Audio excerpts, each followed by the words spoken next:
Hi மக்களே, எப்படி இருக்கீங்க? நல்லா இருக்கீங்களா?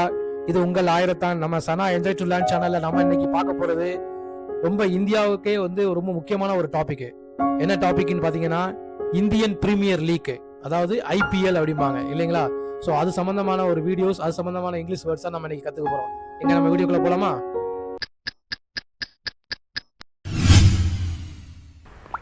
ரைட்.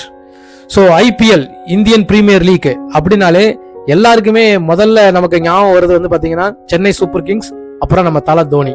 ஸோ இது சம்பந்தமான ஒரு விஷயங்களோட அந்த ஸ்டோரியோட நம்ம இன்னைக்கு இங்கிலீஷ் கத்துக்க போறோம். சரிங்களா? இந்த ஐபிஎல்ங்கிறது என்னன்னா நம்மளுடைய பழைய கிரிக்கெட் மெத்தடையே டோட்டலாவே மாறுச்சு. இந்த பழைய மெத்தடு அப்படின்னு சொல்றோம்ல, பழமைவாதம் அப்படின்னு இங்கிலீஷ்ல சொல்லுவாங்க, தமிழ்ல சொல்லுவாங்க. அதுக்கு இங்கிலீஷ்ல என்ன வேர்டுன்னு பாத்தீங்கன்னா கன்சர்வேட்டிசம். என்ன சொல்லுவீங்க? கன்சர்வேட்டிசம். இந்த பழமைவாதத்தை பாத்தீங்கன்னா இந்த இந்தியன் பிரீமியர் லீக் மாத்துச்சு. அதுவும் பாத்தீங்கன்னா இந்த வழக்கத்திற்கு மாறான ஒரு வித்தியாசமான ஒரு கேமா மாறுச்சு. அது என்ன வழக்கத்திற்கு மாறாக? அதை எப்படி இங்கிலீஷ்ல சொல்றதுன்னு பாத்தீங்கன்னா அன்ஆர்த்தடாக்சிங். என்ன சொல்லுவீங்க? அன்ஆர்த்தடாக்சிங். இது ஒரு மெத்தட். அதாவது டோட்டலாவே வேர்ல்டு பிளேயர்ஸ் எல்லாத்தையுமே இந்தியாவுக்கு கூட்டு அவங்க எல்லாத்தையும் ஒரு பல வகையான டீமை மாத்தி அது மூலமா என்ன பண்ணாங்கன்னா ஒரு கிரிக்கெட்டை சின்ன சின்ன ஊர்ல சின்ன சின்ன ஏரியால இருக்கக்கூடிய எல்லா பிளேயர்ஸையுமே என்கரேஜ் பண்ணி அவங்களுடைய திறமைகள் எல்லாம் வெளிக்கொண்டு வரதுக்கு இது ஒரு அருமையான ஆப்பர்ச்சுனிட்டி மெத்தடா பண்ணாங்க. அதனாலதான் நான் என்ன சொல்றேன்னா அந்த கன்சர்வேட்டிசம் அண்ட் அன்ஆர்த்தடாக்சிங் அப்படிங்கறத இந்த இந்தியன் பிரீமியர் லீக் டோட்டலா மாறிச்சு அப்படிங்கறத நான் சொல்ல வரேன். அது மட்டும் இல்ல மக்களே, இந்த ஐபிஎல் பாத்தீங்கன்னா இந்தியனுடைய எக்கனாமியையும் டோட்டலா மாத்துச்சு. என்னங்க இந்தியன் எக்கனாமியை எப்படி மாத்துதுன்னு பாக்குறீங்களா? ஆமாங்க. முதல்ல ஐபிஎல் பாத்தீங்கன்னா எப்போ ஸ்டார்ட் ஆச்சுன்னு பாத்தீங்கன்னா 2008. ஸோ அந்த ஸ்டார்டிங், அந்த ஐபிஎல் ஸ்டார்டிங் அப்படிங்கறது, ஸ்டார்டிங்க்கு தமிழ்ல இங்கிலீஷ்ல இன்னொரு வேர்டு என்ன சொல்லுவாங்கன்னா இன்செப்ஷன். என்ன சொல்லுவீங்க? இன்செப்ஷன், அதாவது ஆரம்பிக்கிறது. ஸோ இது ஒரு அருமையான வார்த்தை. இந்த ஆரம்பிக்கும் போது பாத்தீங்கன்னா சில மில்லியன் டாலர், யூஎஸ் டாலர்ல தான் பாத்தீங்கன்னா இந்தியன் ஜிடிபிமாங்க. ஜிடிபினா கிராஸ் டொமஸ்டிக் ப்ராடக்ட், அதாவது உள்நாட்டு உற்பத்தி அப்படின்னு தமிழ்ல சொல்லுவாங்க. அந்த ஜிடிபியை ஒரு 6 மில்லியன் டாலர் ஆல்மோஸ்ட் இந்தியாவுக்கு அது ஒரு பெரிய ஹெல்ப்ஃபுல்லா இருந்துச்சு. ஆனா இப்பதான் பாத்தீங்கன்னா கடந்த 2023 கொடுக்கக்கூடிய ஸ்டாட்டிஸ்டிக்கல் ரிப்போர்ட், அந்த புள்ளியல் விவரம் பாத்தீங்கன்னா கிட்டத்தட்ட 11.2 பில்லியன் டாலர்ஸ் வரைக்கும் இந்தியன் ஜிடிபியில இந்த ஐபிஎல் ஒரு பெரிய ஒரு வருவாயை ஈட்டி கொடுக்கறது மாதிரி சொல்றாங்க. சரி, இந்த ஐபிஎல் முதல்ல எந்த வருடம் ஆரம்பிக்கப்பட்டதுன்னு பாத்தீங்கன்னா 2008. இந்த 2008 என்ன பண்ணாங்கன்னா உலக நாட்டுடைய எல்லா வீரர்களையும் ஏலம் எடுக்கிற மெத்தட்ல வீரர்களை பர்ச்சேஸ் பண்ண ஆரம்பிச்சாங்க. அந்த ஏலத்துக்கு இங்கிலீஷ்ல என்னன்னு பாத்தீங்கன்னா ஆக்ஷன். என்ன சொல்லுவீங்க? ஆக்ஷன். சோ இந்த ஏலத்தில் மெத்தட்ல என்ன பண்ணுவாங்கன்னா நிறைய பிளேயர்ஸ் பண்ணுவாங்க. அந்த மாதிரி டைம்ல தான் 2008 பாத்தீங்கன்னா சென்னை சூப்பர் கிங்ஸ் முதல்ல தல தோனியை என்ன பண்றாங்கன்னா ஏலத்தின் மெத்தட்ல கிட்டத்தட்ட ஒரு 6 கோடி ரூபாய்க்கு அவரை பர்ச்சேஸ் பண்றாங்க. ஸோ அவங்க என்ன பண்றாரு, அந்த பிசிசிஐ அப்போது ஹெட்டா இருந்தக்கூடிய தலைவர் சென்னை சூப்பர் கிங்ஸ் இருந்தாரு. அவர் தோனியை எடுத்து he steaks on the franchise அப்படிம்பாங்க. அதாவது ஸ்டேக்ஸ்னா என்னன்னா பங்கு, ஸ்டேக்ஸ்னா பங்கு, பிரான்சைஸ்னா உரிமை. என்ன சொல்லுவீங்க? பிரான்சைஸ்னா உரிமை, ஸ்டேக்ஸ்னா பங்கு. அவரை அந்த பங்கு எடுத்து என்ன பண்றாங்கன்னா அவரை சென்னை சூப்பர் கிங்க்கு அவரை கேப்டனா அவரை ப்ரொமோட் பண்றாங்க.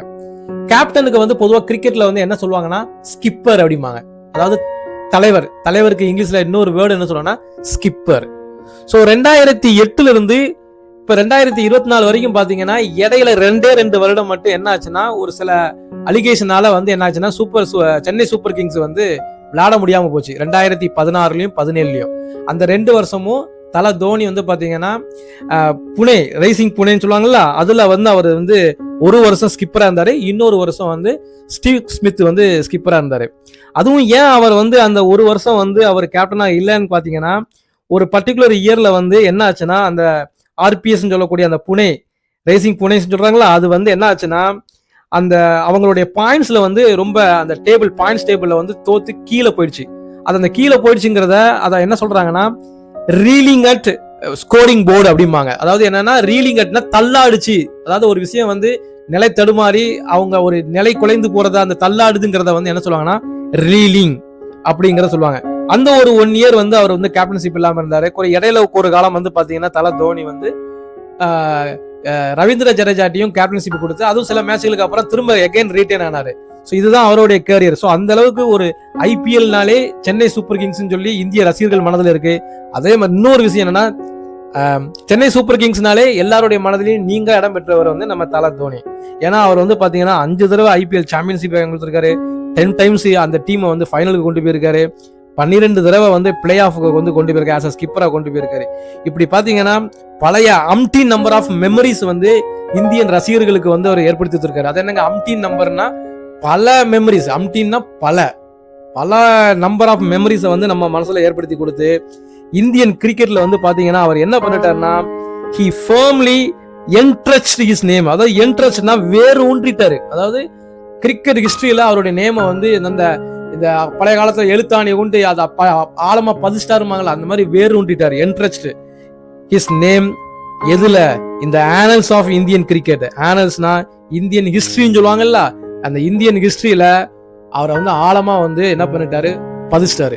ஸோ அப்பேற்பட்ட ஐபிஎல் வந்து பாத்தீங்கன்னா இந்தியன் எக்கனாமிக்கும் ஹெல்ப் பண்ணுது, நம்மளுடைய இந்திய ரசிகர்களுக்கு மட்டும் இல்லாமல் உலக ரசிகர்களுக்கு மிகப்பெரிய என்டர்டைன்மெண்டா இருக்குது. ஸோ அதனாலதான் இந்த ஐபிஎல் சம்பந்தமாகவும் நீங்க தெரிஞ்சுக்கலாம், இதுல இங்கிலீஷ் வேர்ட்ஸும் தெரிஞ்சுக்கலாம் சொல்லி இந்த டாபிக் எடுத்து இந்த வீடியோ உங்களுக்கு ரொம்ப பிடிச்சிருக்குன்னு நினைக்கிறேன். இந்த வீடியோ உங்களுக்கு ரொம்ப பிடிச்சிருந்துச்சுன்னா லைக் பண்ணுங்க, ஷேர் பண்ணுங்க, மறக்காம கமெண்ட் பண்ணுங்க, சப்ஸ்கிரைப் பண்ண மறந்துடாதீங்க, பெல் ஐக்கானும் கிளிக் பண்ண மறந்துடாதீங்க. ஓகே, தேங்க்யூ, பாய். மறக்காம சர்ப்ரைஸ் பண்ணுங்க. தேங்க்யூ.